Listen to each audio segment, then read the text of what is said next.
मित्रों, आज सिरसा शहर का मेरा दिन भर का ये दौरा रहा है और संयोग ऐसा बना कि सबसे पहले तो मेरे थोड़े संबंध भी बने हुए हैं। हमारे जो राधा स्वामी सत्संग बाबा गुरविंदर सिंह जी ढिल्लो, उनके साथ एक बार मिलना हुआ। उन्होंने बताया था मुझे कि 29 तारीख को उनका एक सत्संग कार्यक्रम है, तो उनके दर्शन किए। और उसके बाद सिरसा शहर में ही कुछ जगह एक निरीक्षण के नाते से मैंने तय करवाया था। हमारे डीसी साहब, हमारे एमएलए साहब, हमारे और बाकी सारे अधिकारी, उन सब ने मिलकर के उन स्थानों पर मेरा विजिट कराया, जिसमें सबसे पहले तो जो बाद में मेडिकल कॉलेज जो पहले से घोषित है उसकी जगह, वो आज मैंने प्रत्यक्ष उसको देखने के लिए कहा था। उसका निरीक्षण किया है, अच्छी है। हाईवे के ऊपर, समझो बाईपास के ऊपर वो स्थान है, 25 एकड़ समथिंग है, वो ट्रांसफ़र हो चुकी है और उसका जो फाइल वर्क है वो पूरा हो रहा है। मैं आशा करता हूं कि दिसंबर के आखिर में अथवा जनवरी फर्स्ट वीक में उसका शिलान्यास जो है इसके करने की स्थिति जब बन जाएगी तो उसका शिलान्यास भी आकर के किया जाएगा। साथ ही जो यहाँ का जो सरकारी अस्पताल है वहाँ डी एडिक्शन सेंटर बना हुआ है, जो 20 बेड तो पहले से जो ऑलरेडी हॉस्पिटल चल रहा है उसके अंदर रिजर्व किए गए थे, जिसमें 25 अभी भी ऐसे युवक वो एडमिट हैं। वो भी मैंने देखा है, जाकर उन लोगों से बातचीत भी की है। स्वाभाविक है कि ऐसे जो लोग हैं जब उनका डी एडिक्शन सेंटर में इलाज होता है तो वो स्वाभाविक अपनी कुछ बातें याद भी करते हैं। उनसे सहानुभूति पर व्यवहार करके बहुत सी बातें यानी पूछी जा सकती हैं, कौन सप्लाई करता है, कौन उनको देता है, तो सब बातें वो बताने के लिए भी तैयार होते हैं।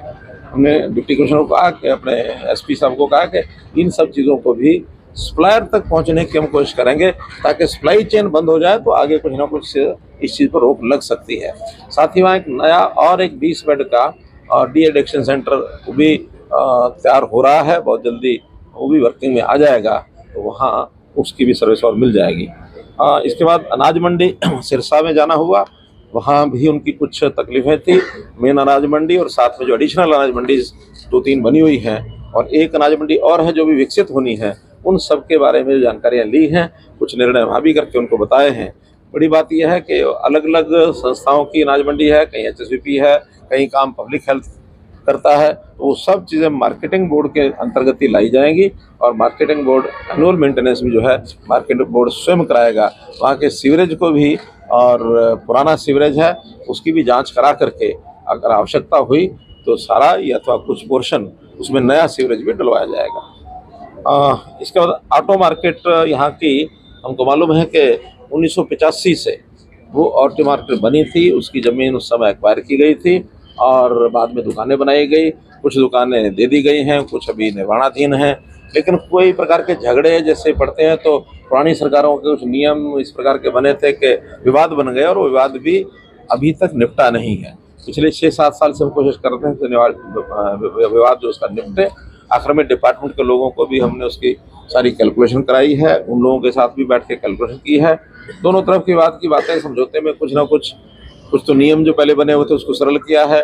बची हुई पेमेंट सारी जल्दी जमा हो जाएगी। जो दुकानें बनी नहीं हैं वो भी म्यूनसिपल कमेटी उसको, हमारी जो नगर परिषद है उनको बनवा देगी और लगभग उसमें 50 करोड़ रुपए का तो जो उनका रेवेन्यू आएगा दुकानों का, अथवा वहाँ जो एक पेट्रोल पंप की साइट है, 2 सर्विस सेंटर की साइट है, एक रेस्टोरेंट की साइट है, कुछ म्यूनसिपैलिटी ने भी पैसा उनको देना है, उन्होंने यूज़ किया हुआ है, तो विद इंटरेस्ट अपनी म्यूनसिपैलिटी है उनको 5 करोड़ 5.5 करोड़ रुपये वो देगी। कुल मिला करके और मोटा मोटा उनका जो हिसाब किताब बना है उसमें पैसा जो आने वाला है उसकी भी एक निश्चित टाइम टेबल के साथ वो पैसा आएगा और वहाँ जो विकास के काम है वो भी उसी में से होंगे। आखिर में सब करने के बाद कुछ ना कुछ ऑटो मार्केट के पास 5 करोड़ से 10 करोड़ रुपया बच भी जाएगा, तो वो फैसला एक मोटे रूप से उनका करवा दिया है और अगले सप्ताह से इस पर एग्जीक्यूशन उसका शुरू हो जाएगा। इसके बाद जो थेड़ के ऊपर लगभग 750 ऐसे परिवार थे जिनको हाउसिंग बोर्ड के फ्लैट्स हैं उसके अंदर उनको टेम्परेरीली बसाया गया था। इनको शिफ्ट करने के लिए एक गांव, कौन सा गांव है, सलारपुर में ज़मीन देख ली गई है। 30-35 एकड़ ज़मीन है, उसको खरीद करके और उनको शिफ्ट किया जाएगा। उनको सबको बता दिया कि 100 गज के प्लॉट उनको दिए जाएंगे, फ्री दिए जाएंगे, उसका पैसा सरकार खर्च करेगी। उसको बढ़ाने के लिए और वो अपने आप अगर सक्षम होंगे तो ठीक है, नहीं तो कोई सहायता उनको बैंक से लोन लेकर या और कोई भी की जाएगी ताकि आसानी से वो अपना गुजारे लायक मकान बना सकें। लेकिन 100 गज का प्लॉट उनको वो फ्री दिया जाएगा, ऐसा एक निर्णय किया है। तो इस प्रकार से ये सब निर्णय आज जो घूमते फिरते हुए हैं, और आप लोगों को ज़रूर कष्ट दिया कि मैंने 2 बजे का टाइम दिया था, लेकिन घूमते घूमते 1 घंटा लेट हो गया, 3 बजे मैं आया हूँ। इस नाते से आपको इंतजार। मुख्यमंत्री दशकों पुरानी विस्थापितों की जो बात, मुख्यमंत्री जी वो टाइम पीरियड रखा है कि कब तक सर प्रोसेस में शुरू होगा? अभी तक इनको एक नोड चाहिए था वो नोड आज इनको दे दिया है कि जल्दी से जमीन को देखी जा चुकी है, उन किसानों से बातचीत भी हो गई है। तो इस प्रोसेस में डिप्टी कमिश्नर कितने हमारे समय में ये सारा प्रोसेस जमीन खरीदने का पूरा हो जाएगा, तो 2 महीने मानो मैक्सिमम जमीन खरीदने का काम, उसके बाद फिर प्लॉट काटने को दे दिए जाएंगे। मुख्यमंत्री जी दशकों पुरानी ये समस्याएं थी, अक्सर ऐसी रैलियों में ऐसी घोषणाएं होती है और आपने आज संबंधित लोगों से सीधा संवाद किया है, बैठक की है पहले, उसके बाद समस्या का समाधान किया है। तो इस नई परिपाटी आपने शुरू की इसके? देखिए, हमने पिछले साल में एक कार्यक्रम शुरू किया था विवादों का समाधान।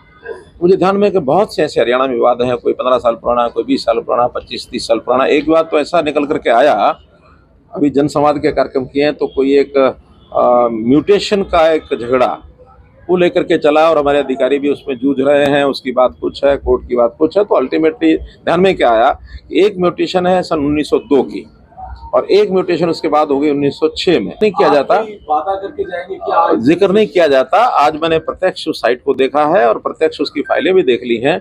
जमीन ट्रांसफर का विषय था, वो कंप्लीट हो गया है और जमीन कंप्लीट होने के बाद उसको लीज पर दिया गया है। पहले ये HIU हिसार की जमीन है, तो उन्होंने, चूँकि HIU इंडिपेंडेंट ऑटोनोमस बॉडी है, उन्होंने MER के नाम उसको लीज पर कर दिया है और वो कंपनी भी तय हो गई है, HLL हाँ, कंपनी तय हो गई है, जिसने उसका सारा डिज़ाइन बनाना है, जिसने उसका टेंडर डॉक्यूमेंट वो तैयार करना है।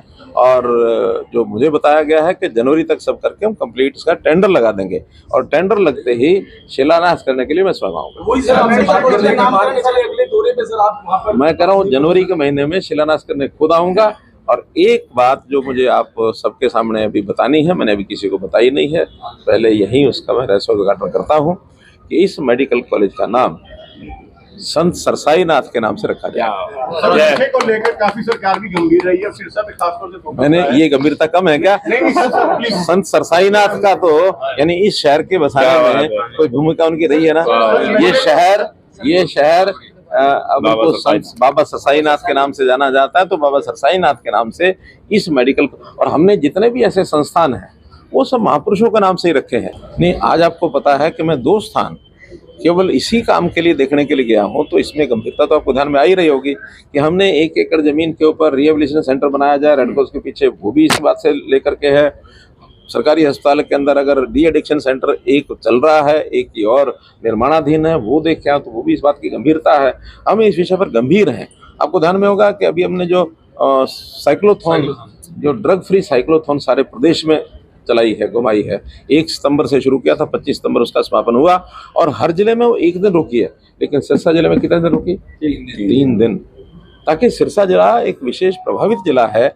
और इसमें ये सारे, मुझे एक चिंता अभी डबवाली की भी है, क्योंकि डबवाली की व्यवस्थाएं DC साहब, वहाँ भी कोई व्यवस्था हमारे डी एडिक्शन सेंटर और रिहेबिलिटेशन सेंटर वहाँ भी करना चाहिए, क्योंकि उस एरिया में भी जैसे सिरसा के आसपास है, डबवाली के आसपास भी बहुत ज़रूरी है। वैसे भी हमने पुलिस जिला इसीलिए बनाया है, हालांकि एक बहुत बड़ा जिला नहीं है, 5 कंस्टिट्यूंसी का है, फिर भी ये जो ड्रग्स का विषय है इसको लेकर के एक एरिया अलग से कंसंट्रेट किया जाए, तो हमने डबवाली को पुलिस जिला भी बनाया है। बाकी भी चीज़ें होंगी उसमें, लेकिन मुख्य जो उसका हमारा फोकस है वो फोकस है कि इसको हम उस एरिया को अलग से ध्यान करके और ड्रग्स से नौजवानों